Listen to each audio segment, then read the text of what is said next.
Assalamualaikum warahmatullahi wabarakatuh. Perkenalkan, nama saya Riri Angeli, NIM 17060133. Baiklah, kali ini saya akan menjelaskan tentang proposal saya yang berjudul Analisis Determinan Permintaan Masyarakat Kota Padang terhadap Jasa Pengiriman Paket di Kala Pandemi.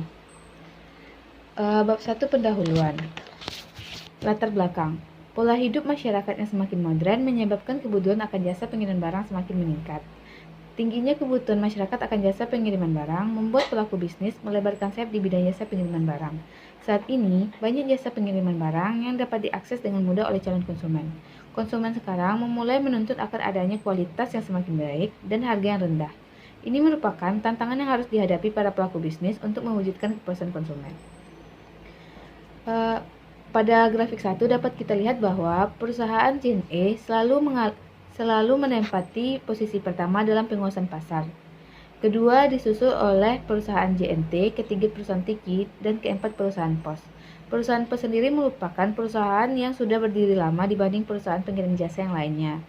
Namun, POS tersebut malah mengalami penurunan di setiap tahunnya. Grafik 2 menjelaskan perkembangan jasa pengirim paket pada PT POS Indonesia Persero Padang pada bulan April 2019 sampai September 2020. Pada grafik tersebut dapat kita lihat bahwa permintaan pengiriman barang berfluktuasi setiap bulannya. Namun, penurunan cukup signifikan terjadi pada bulan Maret 2020. Biasanya pengiriman tersebut mencapai 11.000, namun pada bulan Maret 2020 hanya mencapai 8.996 ton. Hal ini kemungkinan terjadi karena telah ditemukannya 2 orang yang positif COVID di Kota Padang. Penurunan yang paling rendah terjadi pada bulan Mei 2020. Kemungkinan hal ini terjadi karena telah ditetapkannya kebijakan PSBB. Rumusan masalah. Yang pertama, sejauh mana pengaruh pendapatan di saat pandemi terhadap permintaan jasa pengiriman paket di Kota Padang? Yang kedua, sejauh mana pengaruh harga di saat pandemi terhadap permintaan jasa pengiriman paket di Kota Padang? Yang ketiga, sejauh mana pengaruh pendapatan di saat pandemi dan harga di saat pandemi secara bersama-sama terhadap permintaan jasa pengiriman paket di Kota Padang? Tujuan penelitian. Yang pertama, untuk mengetahui pengaruh pendapatan di saat pandemi terhadap permintaan jasa pengiriman paket di Kota Padang. Yang kedua, untuk mengetahui pengaruh harga di saat pandemi terhadap permintaan jasa pengiriman paket di Kota Padang. Yang ketiga, untuk mengetahui pengaruh pendapatan saat pandemi dan harga di saat pandemi terhadap permintaan jasa pengiriman paket di Kota Padang. Kegunaan penelitian. Yang pertama, bagi instansi terkait sebagai bahan pertimbangan dalam memproyeksi kebijakan untuk mengembangkan dan memajukan jasa pengiriman paket. Yang kedua, bagi peneliti lebih lanjut sebagai penambah, pelengkap sekaligus pembanding hasil-hasil penelitian yang sudah ada menyangkut topik yang sama. Yang ketiga, bagi penulis sebagai tambahan wawasan ilmiah dan ilmu pengetahuan penulis dalam disiplin ilmu penulis yang penulis tekuni. Bab 2. Yang pertama, kajian teori. Permintaan. Permintaan menurut ilmu ekonomi diartikan sebagai jumlah barang yang dibeli oleh sejumlah konsumen dengan harga tertentu pada waktu dan tempat tertentu. Jasa. Dalam ilmu ekonomi, jasa adalah aktivitas ekonomi yang melibatkan sejumlah interaksi dengan konsumen atau dengan barang-barang milik, tetapi tidak menghasilkan transfer kepemilikan. Jasa adalah semua tindakan atau kinerja yang dapat ditawarkan oleh suatu pihak kepada pihak lain yang pada intinya tidak berwujud dan tidak menghasilkan kepemilikan apapun. Produksinya dapat atau tidak terkait dengan produk fisik. Yang ketiga, pendapatan. Pendapatan suatu rumah tangga adalah jumlah semua upah, gaji laba, pembayaran bunga, sewa, dan bentuk penghasilan lain yang diterima oleh suatu rumah tangga pada periode waktu tertentu. Harga. Harga adalah sejumlah uang sebagai alat tukar untuk memperoleh produk atau jasa, atau dapat juga dikatakan penambahan nilai suatu produk di benak konsumen. Kerangka konseptual, yaitu pengaruh pendapatan di saat pandemi dan harga di saat pandemi secara bersama-sama atau secara individu terhadap permintaan jasa pengiriman paket di saat pandemi. Hipotesis. Hipotesis penelitian. Pendapatan di saat pandemi mempunyai pengaruh yang signifikan terhadap permintaan jasa pengiriman paket di Kota Padang.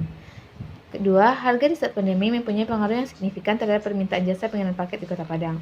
Ketiga, secara bersama-sama, pendapatan di saat pandemi dan harga di saat pandemi mempunyai pengaruh yang signifikan terhadap permintaan jasa pengiriman paket di Kota Padang. Hipotesis statistik. Hipotesis 1. HO.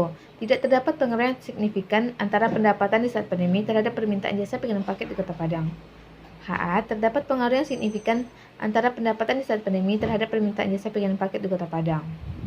Hipotesis kedua. HO tidak terdapat pengaruh yang signifikan antara harga di saat pandemi terhadap permintaan jasa pengiriman paket di Kota Padang. HA terdapat pengaruh yang signifikan antara harga di saat pandemi terhadap permintaan jasa pengiriman paket di Kota Padang. Hipotesis 3. HO tidak terdapat pengaruh yang signifikan antara pendapatan di saat pandemi dan harga di saat pandemi terhadap permintaan jasa pengiriman paket di Kota Padang. HA terdapat pengaruh yang signifikan antara pendapatan di saat pandemi dan harga di saat pandemi terhadap permintaan jasa pengiriman paket di Kota Padang. Bab 3. Metodologi penelitian. Jenis penelitian. Penelitian ini termasuk ke dalam penelitian deskriptif dan induktif. Penelitian deskriptif menggambarkan kenyataan yang sebenarnya dengan cara pengumpulan data serta mencari informasi yang bertujuan untuk menguji hipotesis dari suatu permasalahan yang ada. Sementara penelitian induktif adalah penelitian yang bertujuan untuk melihat adanya hubungan antara variabel bebas dengan variabel terikat. Tempat dan waktu penelitian. Penelitian ini dilakukan di PT Pos Indonesia Persero Padang dengan data yang bersifat cross-section pada bulan Oktober 2020. Jenis data. Data primer yang digunakan dalam penelitian ini adalah data yang diperoleh langsung dari sumber data, yaitu pelanggan atau konsumen yang mengirim paket pada PT Pos Indonesia Persero Padang dengan menggunakan daftar pertanyaan atau kuesioner yang telah dipersiapkan oleh penulis. Teknik pengumpulan data. Yang pertama observasi, kedua wawancara, ketiga kuesioner, keempat studi kepustakaan, kelima dokumentasi. Definisi operasional. Konsep definisi dari masing-masing variabel yaitu 1. Pendapatan merupakan X1, kedua harga merupakan X2, ketiga permintaan pengiriman paket merupakan Y. Definisi populasi dan sampel. Populasi adalah seluruh permintaan jasa pengiriman paket pos di Kota Padang adalah 2.500 orang. Sampel ditentukan dengan menggunakan rumus Slovin, yakni sebagai berikut. N sama dengan N per 1 tambah N kuadrat. N sama dengan 2.500 per 1 tambah 2.500 dibuka kurung 0,05 tutup kurung kuadrat sama dengan 344,83. Teknik analisis data. Analisis deskriptif. Analisis deskriptif bertujuan untuk menggambarkan temuan pada hasil penelitian dan memberikan informasi yang sesuai dengan yang diperoleh dengan menyajikan data dalam bentuk tabel distribusi penyebaran data dari variabel yang diteliti, kemudian dilakukan analisis presentasi, tendensi, sentral, dispersi, serta memberikan interpretasi terhadap analisis tersebut. Analisis induktif. Metode analisis data. Dengan menganalisis data yang diperoleh untuk mengetahui seberapa besar pengaruh variabel-variabel bebas terhadap variabel tidak bebas, digunakan metodologi ekonometrika dengan meregresi variabel-variabel yang ada dengan menggunakan metode kuadrat terkecil biasa, ordinary least square. Kemudian, fungsi tersebut ditransformasikan ke dalam model persamaan regresi linear berganda. Untuk menganalisis model tersebut, dilakukan pengujian sebagai berikut. Pertama, uji normalitas. Uji normalitas bertujuan untuk mengkaji apakah dalam model regresi variabel dependen dan variabel independen atau keduanya mempunyai distribusi normal atau tidak. Model regresi yang baik adalah distribusi data normal atau mendekati normal. Salah satu metode untuk mengetahui normal atau tidaknya adalah dengan menggunakan metode analisis grafik secara histogram dengan melihat nilai probabilitas dari Jacobian. Yang kedua, heterokedastisitas. Heterokedastisitas mengakibatkan estimasi OAS, tidak menghasilkan estimasi yang base linear unbiased estimator GLU, tetapi hanya menghasilkan estimator yang linear unbasis estimator. Untuk menguji ada tidaknya heterokedastisitas, maka dapat digunakan metode uji White. Yang kedua, multikoloniaritas. Multikoloniaritas adalah adanya suatu hubungan linear yang sempurna atau mendekati sempurna antara beberapa atau semua variabel bebas.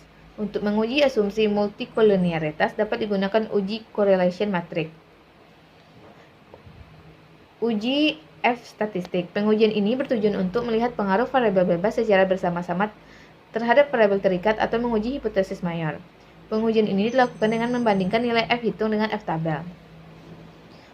Uji T-statistik. Uji T-statistik pada dasarnya menunjukkan seberapa jauh pengaruh suatu variabel bebas secara parsial dalam menjelaskan variabel-variabel terikat. Pengujian dilakukan dengan membandingkan nilai T hitung yang didapat dengan T tabel. Uji R-square. Koefisien determinan bertujuan untuk mengetahui seberapa jauh variabel-variabel independen dapat menerangkan dengan baik variabel-variabel dependen. Baiklah, sampai di sinilah hasil presentasi saya. Saya akhiri dengan Assalamualaikum warahmatullahi wabarakatuh.